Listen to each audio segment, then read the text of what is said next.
என்ன சார்? ஒரு கேள்வி கேட்கட்டாக்கா? ஒருத்தனுக்கு 4 நாளா பல்லு வலியாம். பல்ல போடுங்களான்னு ஹாஸ்பிட்டல் போயிருக்கான்.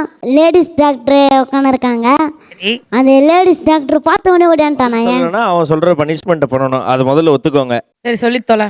அவங்க அம்மா எந்த பொண்ணுகிட்டயும் பல்ல கட்டக்கூடாதுங்கிறாங்க, அதனால தான் ஓடியான்ட்டுக்கிறான். ஆளை பார்த்தா டம்மி பீஸா இருக்க, பயங்கரமான ஆளா இருக்கேடா. ஓகே, என்னப்பா பனிஷ்மெண்ட்? ஒரு 2 நிமிஷம் உங்களால் நாத்து வந்தா பேசுங்க. இங்கிலீஷ் ஒரு வார்த்தை வரக்கூடாது, லோக்கல் வாசம் வரக்கூடாது. கண்டிப்பாக நான் தூய தமிழில் பேச முயற்சி செய்கிறேன்.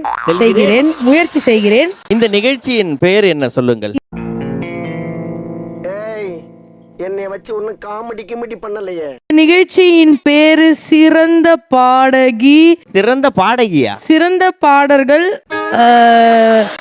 சிறுவர்கள் 6ஆம் பகுதி. 6ஆம் பகுதி. அந்த ஸ்பான்சரின் நேம் சொல்லுங்கள். காலையில என்ன விளையாட்டு காட்டுறாங்க, எப்படி எல்லாம் சோதிக்கிறாங்க, பொழுது விடிய விட மாட்டேங்கிறாங்களே ஐயா. ஒண்ணு தெரிஞ்சு போச்சுடா, இந்த பிரபஞ்சத்துல உங்க மத்தியில இந்த உசுரை காப்பாத்துறது ரொம்ப சிரமம்.